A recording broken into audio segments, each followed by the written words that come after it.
おはようございます。ケンです。昨日のスペース X の動画はもうご覧になりましたか？スペース X はロケット会社っていうよりも宇宙そのものをインフラ化しようとしている企業だという話をしました。今日はその続きです。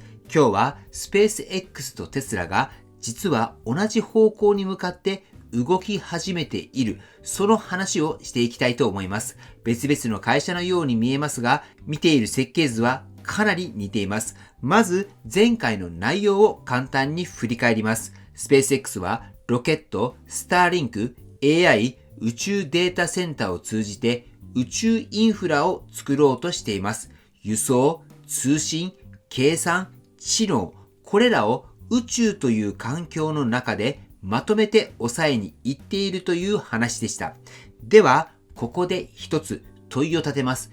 では、テスラは何を抑えにいっているのか？車でしょうか？ EV でしょうか？もちろん、それも一部ではあります。ただ、それだけではテスラの動きは説明はできません。なぜテスラは電池をここまで自社で作ろうとしているのか？なぜテスラは太陽光パネルを作り、蓄電池を作り、家庭のエネルギーシステムまで手を伸ばしているのか？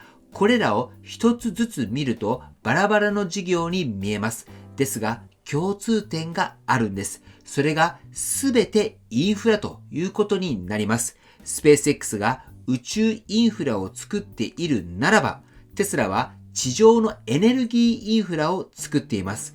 この視点に立つと、テスラの4680バッテリーも全く違って見えてきます。多くの人は4680バッテリーを新しい電池として見ています。容量が増えた、航続距離が伸びた、もちろんそれも事実です。ただ、本質っていうのはそこではありません。4680の本質はどう作るのかです。性能よりも製造なんです。テスラが長年取り組んできたのが乾式電極っていう製造方法です。溶剤を使わず粉末のまま電極を作る。これが実現すると何が起きるのか。まず乾燥炉がいらなくなります。設備が小さくなります。工場の面積が小さくなります。エネルギー消費が下がります。つまり安く早く大量に作れるようになります。これは電池の進化っていうより工場の進化です。製造インフラの進化なんです。そしてここが重要です。テスラは電池の性能だけではなく、この製造方法そのものを特許で囲い込んでいます。何を作るのかではなくって、どう作るのか、これを抑える。これっていうのはインフラ企業の発想です。この流れで見ると、次に出てくる太陽光の話も自然につながってきます。はい。ということで、ここからは太陽光の話に入ります。テスラが太陽光パネルを作っている理由を EV のついでや売り上げを増やすためだと考えると、どうしても腑に落ちません。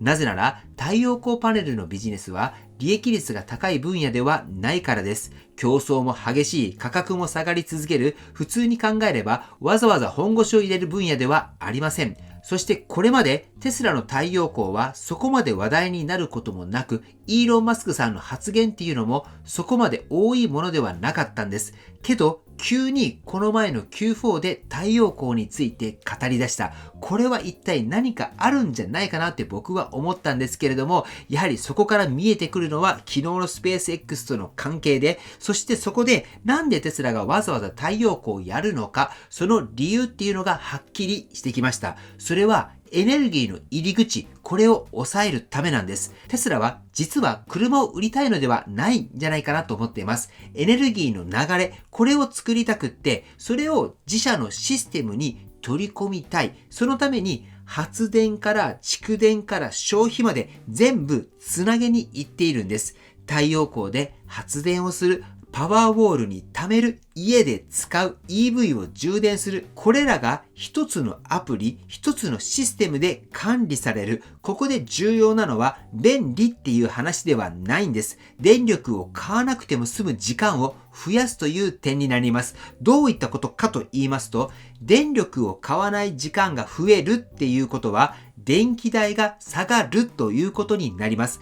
電気代が下がるっていうことは、移動のコストが下がるということになり、移動のコストが下がるということは、物流コストが下がるということになります。テスラは車の価格を下げたいんじゃないんです。社会全体のエネルギー単価、これを下げたいんじゃないかなと思います。では、ここで前半でお話しした4680に戻ります。4680は安く大量に作れる電池です。太陽光は安く電気を作る仕組みです。パワーウォールは安く貯める仕組みです。つまり、作る、貯める、使う、すべてでコストを下げる構造を作っているんです。ここまで来るとテスラがやっていることは EV ビジネスなんかじゃないんです。地上のエネルギーインフラを設計しようとしているんです。では、ここでスペース X の話に戻りましょう。スペース X は宇宙で通信インフラを作っています。宇宙で計算インフラを作ろうとしています。そしてテスラは地上でエネルギーインフラを作っています。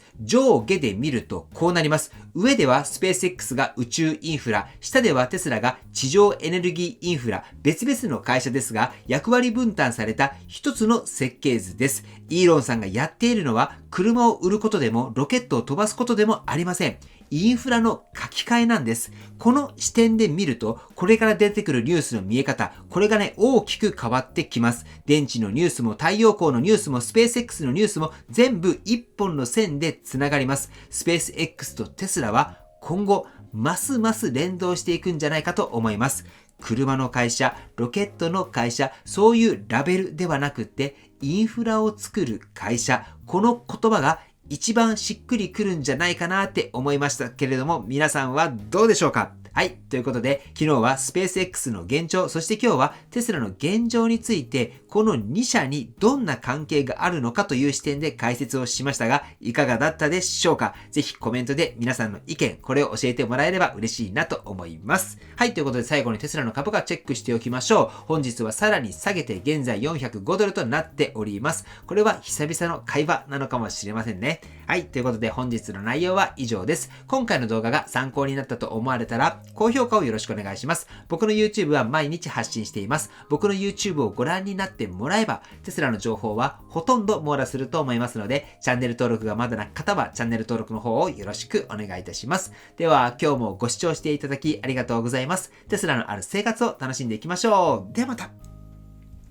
推進です。もしテスラの購入を検討されているなら、僕は中古をお勧めしています。テスラの場合はアップデートするので、去年買おうが今買おうが中身は同じです。モデル 3Y それぞれデザインは変わりましたが、基本的な中身は同じです。それを踏まえると、一番のおすすめはハードウェア4搭載の中古を買うのがいいと思っております。ただ最近ですね、僕自身の考え方、これがちょっとずつ変わってきておりまして、時々 FSD搭載の古いテスラとかも出てくるんですね。そういったのって結構いいんじゃないかなと思います。FSD が搭載されている安いテスラ、それをまずは中古で買う。そして2、3年乗った後に乗り換えをする。乗り換えの時も中古を買うんです。多分2、3年後ってなってくるとハードウェア4搭載のテスラっていうのも増えてきていると思うので、そのタイミングでハードウェア4のテスラを買って FSD を移行させる。この FSD がきちんと移行できるかどうかっていうのをちょっとこれからですね、テスラの方に確認しないといけないなと今僕は思っているので、